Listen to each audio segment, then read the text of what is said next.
بسم اللہ الرحمن الرحیم نحمدہ ونصلی علی رسولہ الکریم اما بعد۔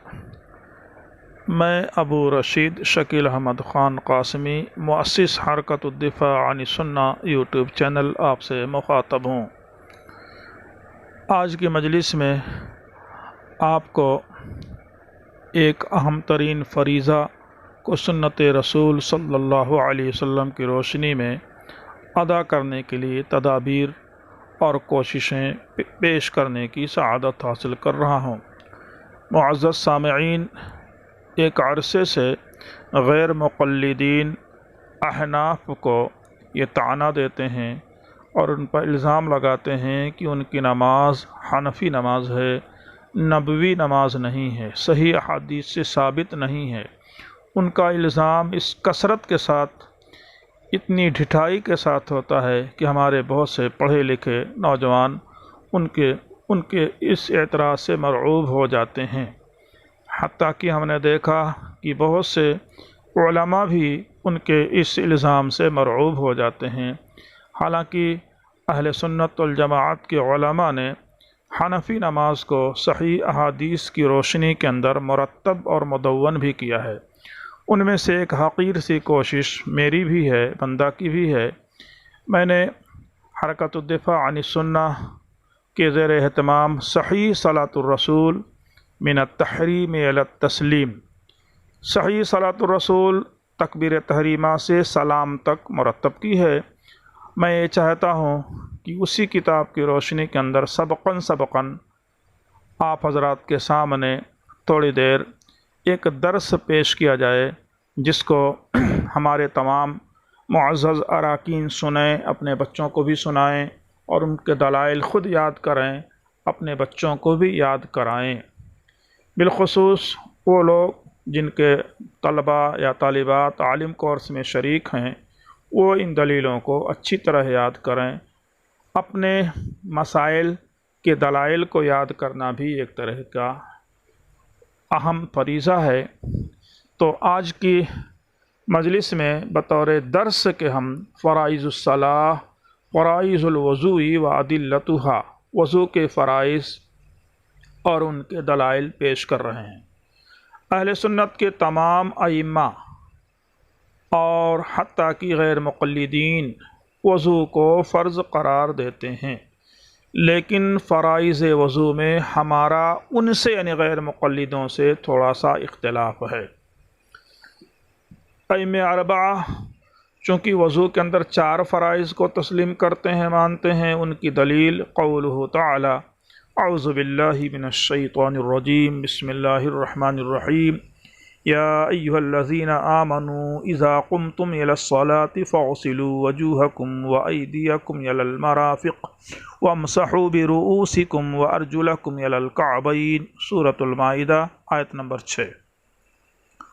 اللہ تعالیٰ ارشاد فرماتے ہیں کہ اے ایمان والو، جب تم نماز کا ارادہ کرو، نماز کے لیے کھڑے ہو یعنی نماز کا ارادہ کرو، تو تم اپنے منہوں کو اور اپنے ہاتھوں کو کہنیوں سمیت دھوؤ اور اپنے سروں کا مسح کرو اور ٹخنوں سمیت دونوں پیروں کو دھوؤ، سورۃ المائدہ۔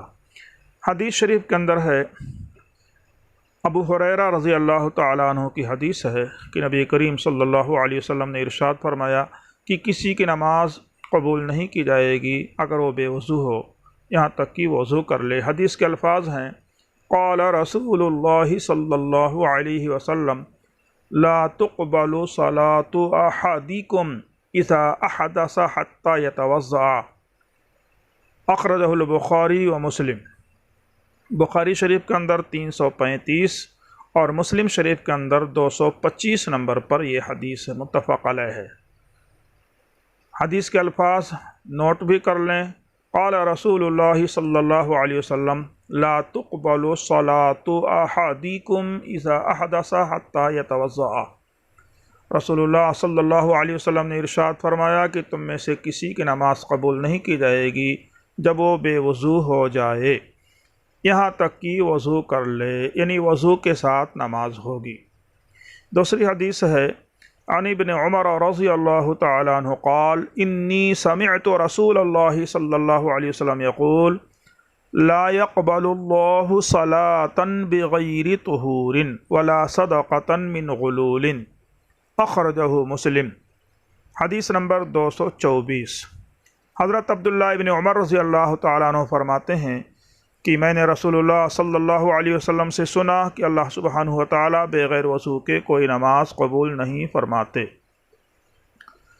اب الگ الگ وضو کے فرائض کو دیکھیں۔ فرض نمبر 1، پورے منہ کا دھونا، یعنی پیشانی سے ٹھڈی تک اور ایک کان سے دوسرے کان کے درمیانی حصے کو دھونا۔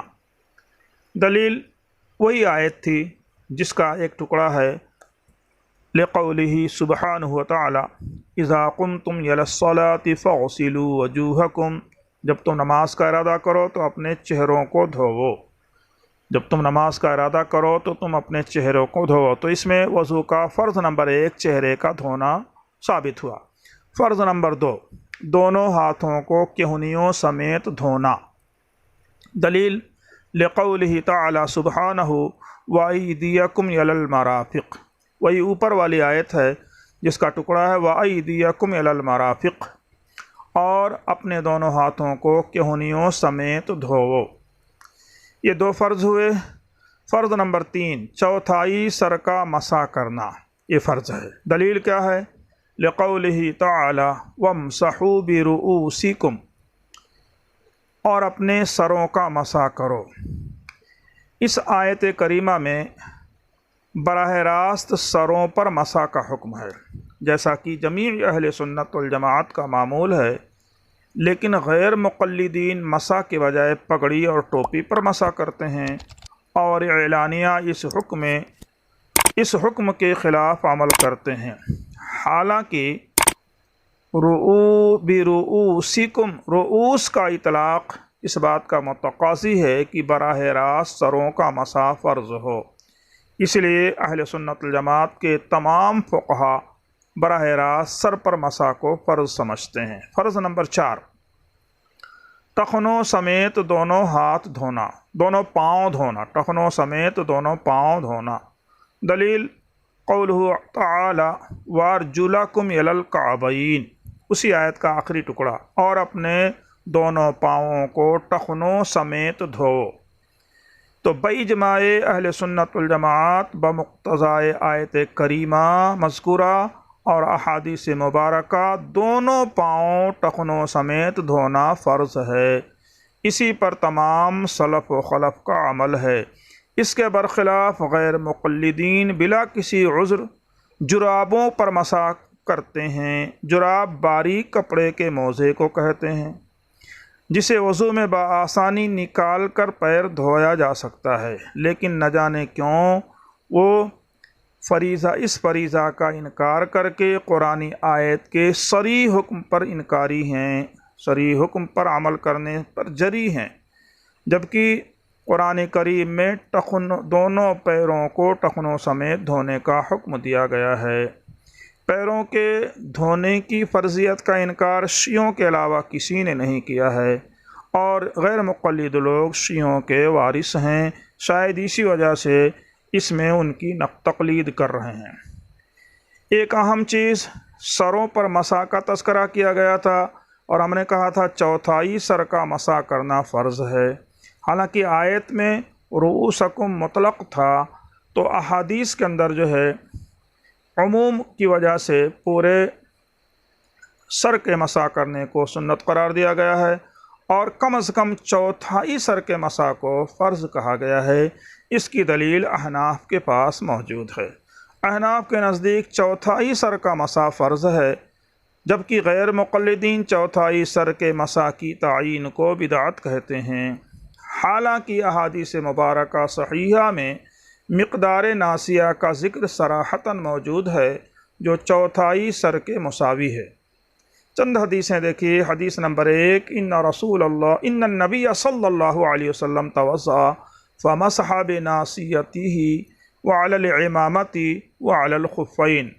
اس حدیث کے راوی حضرت مغیرہ ابن شعبہ ہیں، اور اس حدیث کی روایت امام مسلم نے اپنی صحیح میں کی ہے۔ حدیث نمبر 247۔ نبی کریم صلی اللہ علیہ وسلم نے وضو کیا اور اپنی پیشانی اور خفین پر مسح فرمایا۔ اپنی پیشانی، عمامہ اور خفین پر مسح فرمایا۔ دوسری حدیث، ان رسول اللہ صلی اللہ علیہ وسلم مسح علی ناصیتہ وعلی العمامۃ ثم مسح علی الخفین۔ اس حدیث کے بھی راوی مغیرہ ابن شعبہ رضی اللہ تعالیٰ عنہ ہیں اور اس کی روایت صحیح ابن حبان میں کی گئی ہے۔ اس کا نمبر ہے 1242۔ نبی کریم صلی اللہ علیہ وسلم نے وضو کیا اور اپنی پیشانی اور عمامے اور خفین پر مسح فرمایا۔ نبی کریم صلی اللہ علیہ وسلم نے ناسیہ پر مسح کیا۔ کون کہہ سکتا ہے کہ ناسیہ سے حقیقتاً پیشانی ہی مراد ہے؟ کیا کوئی فقیہ یا محدث مقدار ناسیہ کا مصداق حقیقت میں پیشانی پر مسح کا قائل ہے؟ ہرگز نہیں۔ یہاں منشأ نبوت کو سمجھنا چاہیے، اس لیے احناف نے مقدار ناسیہ سے سر کے سامنے کا حصہ مراد لیا ہے، کیونکہ سنن ابو داؤد کے اندر وَمَسَحَ مُقَدَّمَ رَأْسِهِ، دیکھیے ابو داؤد جلد 1 صفحہ نمبر 18 اور سنن نسائی صفحہ 14 کے الفاظ وارد ہوئے ہیں، یعنی سر کے مقدم حصہ پر مسح فرمایا۔ حضرت انس ابن مالک رضی اللہ تعالیٰ عنہ روایت کرتے ہیں کہ نبی کریم صلی اللہ علیہ وسلم کو میں نے دیکھا کہ آپ وضو فرما رہے ہیں اور آپ کے سر پر قطری عمامہ ہے، پھر آپ نے اپنے سر کے سامنے والے حصے پر مسح فرمایا اور عمامہ نہیں کھولا۔ متن حدیث دیکھیے، انس ابن مالک رضی اللہ تعالیٰ عنہ قال رأيت رسول الله صلى الله عليه وسلم يتوضأ عليه عمامة قطرية فأدخل يده تحت العمامة فمسح مقدم رأسه ولم ينقض العمامة، سنن ابی داود، وسكت عنه وقال في رسالته لأهل مكة كل ما سكت عليه فهو صالح۔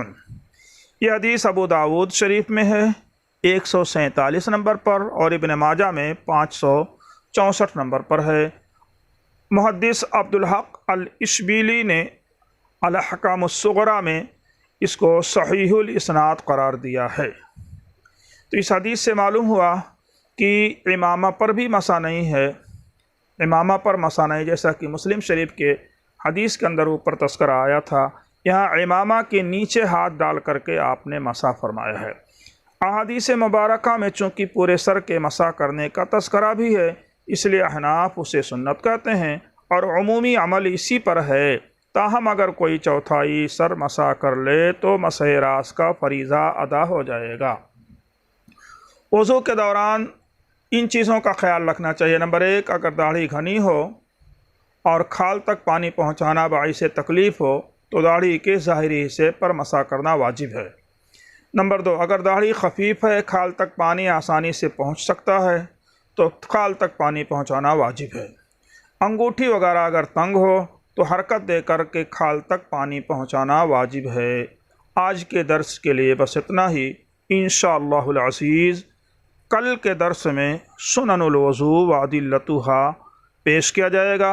آپ سبھی حضرات انتظار فرمائیں، اور جو فریضہ میں نے آپ کو سنایا ہے وضو کے فرائض کے تعلق سے، اس کے دلیل سے اس کو منطبق کریں اور اس کو عام کریں، تاکہ کوئی غیر مقلد یا اس طرح کے گمراہ فرقے ہمارے نوجوانوں کو گمراہ نہ کر سکیں۔